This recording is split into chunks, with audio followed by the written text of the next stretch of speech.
And I think the bottom line here is after we're going to call up Jill, who has had to endure something that she shouldn't have to endure. These people are up at 3 or 4 o'clock every morning.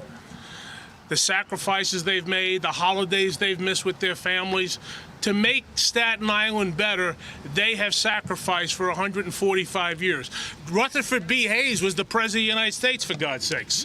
And they're still here, and they're still strong, and they're not going anywhere, despite what other people on television have to say. And frankly, the people who defamed the Holtermann family should apologize to the Holtermann family for making stuff up to suit their needs. Not everybody wakes up every day and thinks about politics. A good business person doesn't care about anybody's politics. So with that, I'd like to call up Jill Holtermann Bowers. She deserves 110% support. Jill, come on. So good, Jill. Oh, good. So good. The goodness prevails. And just a little background for those who know, they had a boiler here. Again, it's been here 145 years. They had a boiler that was 60 or 70 years old. And the first week in November, guess what? It went on the fritz. They had to be replaced. And the reputation of Holtermans is impeccable, so rather than commit to something they couldn't guarantee, they said, we can't do it. And the person who besmirched and defamed them took that as an insult to her. Well, get over it. This family will be here for, God willing, another 145 years. And as Jill said, it's her family, it's the Staten Island community, it's the elected officials. And I hope if you're watching this across the country, go online and order something, and we'll mail it to you. So keep coming to Holtermans. I'd like to call up State Senator Jessica Scarcella-Spanton. Thank you so much for putting this together, to our wonderful borough president, Vito Fasella, and to the Holtermann family. Jill, give her a big round of applause. I think one thing all of the elected officials have in common is that Holtermans has been around our entire lives. My parents' entire lives, my grandparents' entire lives, probably our great-grandparents' entire lives. This is a staple in the Staten Island community, and one message is clear. You do not mess with Staten Island. That's right. Amen. We come together as a borough like no other, so just understand, Staten Islanders are going to shop at Holtermans. This is an amazing, amazing family establishment. I encourage everybody to get their Thanksgiving pastries here, everything else. Thank you so much for putting this together, and thank you to the Holtermann family for giving us a historic, beautiful business for 146 years, I just heard. Thank you. I'm sorry, I'm getting old, 146. Councilman David Carr. David. Thank you so much, Borough President. You know, Vito always stands up for Staten Island, and today Staten Island needs to be stood up for. And we're here today to have Holtermann Bakeries back, because the Holtermann family generationally has had the backs of this community. Like so many other small business owners, they give back to the community that they call home. They give back to the community that patronizes them. And I'm so glad that we see all the cars here, all the people coming in and out of the store today to send a message to the person who decided that she was too important for a boiler breakdown, that she had to have her pastries, and if it wasn't coming to her, it must have been someone else's fault. It must have been a directed insult to her. That would never be the case. Staten Islanders don't serve people based on their political opinions. They serve everyone who comes through their doors. And that is the case with the Holtermans family. And in case you can't tell, I love a good bakery. And this is one of the best in the world, bar none. My family has been shopping here since I was a little kid. When my mom had to buy that thing on that snack on the counter that was there for company, it wasn't Entenmann's, it was Holtermans that she bought. And I look forward to seeing the Holtermans pastries and other products all throughout the borough for years to come. So God bless you, Jill, and God bless you, your family. Well, it's a community that I have to tell you, I'm so overwhelmed by the support between finding out yesterday this even happened, getting phone calls, and then people coming in, people from all over just supporting us in every way. We had phone calls yesterday from Alabama, guy says, I'm going to give you $50, send it to a school, send them donuts, send them cupcakes.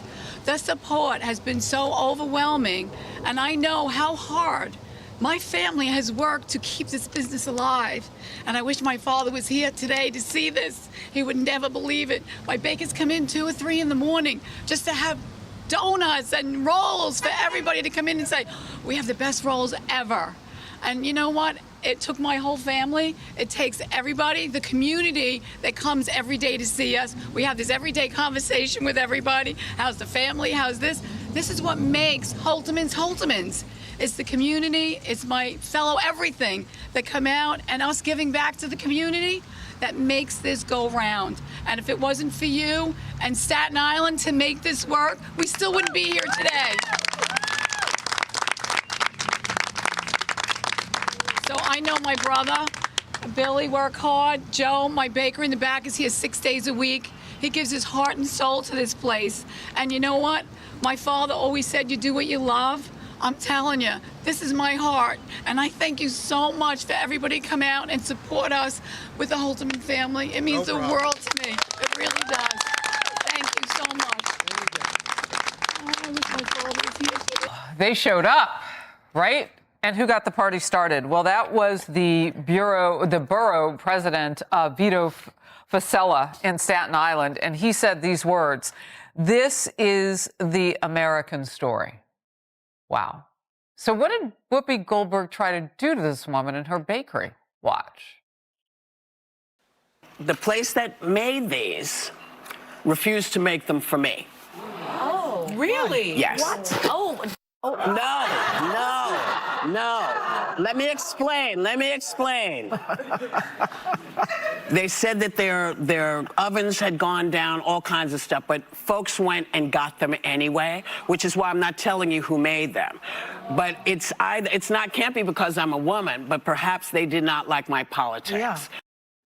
Okay, conservative. They're in rare territory in terms of the 5 boroughs of New York City. Great people there.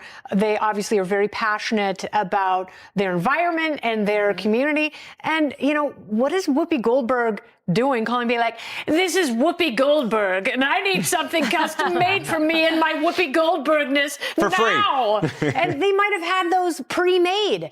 So before the boiler broke down, someone, you know, may have made all of those lovely confections, which someone was able to fetch and take to Whoopi on set because, you know, God knows, it looks like she's missed a lot of cupcakes lately. Man, we just get deeper and deeper. So what is the truth of all of this? Well, I think the truth is that Whoopi Goldberg is an incredibly self-indulgent person who thinks everything is about not say the bakery's name and say, okay, I'm off the hook. I didn't slander or libel anyone here because I didn't say the name of the bakery. If there's a fact that you disclose that could lead someone to infer what you are talking about, you can still be on the hook. And to your point, that infamous, or not infamous, I should say famous, white box with the pink polka dots allowed people to very easily find that this was Holtermann's Bakery. It's so famous it was good enough for The View. Yes, she chose to unleash, Whoopi Goldberg, to unleash the attack dogs based on what evidence? What evidence led her to believe this was about politics? I've heard none, but thank God this bakery is fighting back. Well, it's about politics now because, as you said, some of those New York representatives could very well be Democrats as well. Yeah, but Staten Island is, you know, it's her. So she thinks and takes it personally because that's how highly she thinks of herself. And she thinks everyone else regards her in that way, that they would care what her politics are, that they would go to such lengths that they wouldn't make her a cupcake. I'll tell you what this also is, in my opinion, is it's projection and it's deflection. This is what the left does. I've had numerous instances in California and in other liberal places where people didn't want to serve me or where I got, you know, bad looks or I felt obviously uncomfortable being in a place because of who I am and what I believe in. I would never call these places out on air. I would never try to disparage them or hurt their business. But I think that she's used to that because she's on the left and maybe she would do that to somebody. So she automatically assumes that was done to her, but it quite clearly wasn't. You know, it's real quickly, because you and I had, I think, seen some of the same reporting on this, that The View might be struggling right now with its view. Yeah. and maybe they really ought to be more sensitive to the fact that everybody's a part of this country. The View has one view. They all voted for Kamala Harris. So how about that? You got The View, and it's only one view, and 76 million Americans don't have a voice. So Was broken. I mean, you could hear the New York City councilman there. They brought everybody to this, to those microphones. Not political is what they're saying. This is just pure evil by Whoopi Goldberg trying to destroy a family business that's been in business for as long as they just said, just because it couldn't be that she might actually not get a cupcake on her birthday. And because she's such a lunatic, she thinks anything that doesn't go her way is some conspiracy theory against her and that everybody hates her. This is the intolerance of the left. Like, I have no idea how these people voted, but I'm going to guess that some of the people that just spoke are probably Democrats. And thank goodness that they came out, and thank goodness that they said, you don't do this to our bakery. You don't do this to a family business. I hope there's a lawsuit here. I hope Whoopi Goldberg has to pay a huge, huge birthday check to this bakery. They deserve it. I think ABC's on the hook here. I hope they pay too then. Because what we were just talking about, they don't mention Holterman's Bakery, but when you look up, by the way, everybody's Googling this so much now that you just put in 3 letters and it's the first thing that comes up. But when you go, you see they're iconic, those cupcakes. Yes. So they're in like every shot of what's being said while Whoopi's, tearing this woman down and accusing her of being politically discriminatory. So my question is, how much on the hook is ABC News? How much on the hook is Whoopi? Somebody is, because according to the law, how does it work? Yeah, when you look at libel, slander, or defamation, you can't just